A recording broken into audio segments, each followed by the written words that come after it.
The puzzle that John was trying to understand was what caused a small fire to suddenly become an inferno. On St. Valentine's Day 1981, a chair caught fire at the Stardust Disco in Dublin. In moments, the fire spread to become one of the worst fires Ireland had ever seen.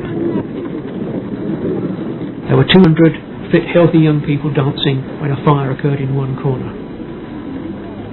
That fire grew so fast that 48 of those young people couldn't run to the exits in time and were killed. The outcry from the public and the need for the fire service to try and understand why the fire had taken hold so quickly resulted in a major investigation for the Fire Research Station in England. We recreated this fire in a large fire test facility at our big laboratory in Cardington. And we reproduced precisely the conditions occurred in the fire. What happened was a small fire started at the back of the hall. That fire grew slowly, involving a few seats. Some of the materials on the wall of the disco started to burn, and a layer of hot gas started to build up under the ceiling.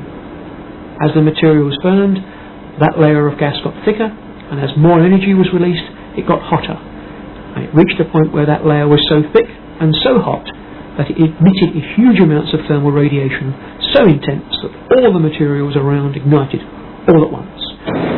As the fire takes hold, the nearby plastic seats begin to decompose. A lean flashover appears to start in the smoke in the ceiling. Suddenly, an ashtray on the foreground table spontaneously ignites. The room flashes over, and the cameraman decides to make a run for it. As the fire grew, everything seemed to spontaneously combust. The experts were astonished at the speed of the fire as the experiment went out of control. The final report on the disaster focused on the flammability of the materials that had been used in the building, claiming it was the contents that had caused the problems. But for John Taylor, as a firefighter, this carefully staged reconstruction seemed wrong. It was simply too fast. By only constructing part of the room, the scientists had allowed the fire unlimited oxygen and an escape route for the smoke. A crucial piece of the puzzle on how fire developed was still missing. But in Sweden, he began to see what that piece was. The smoke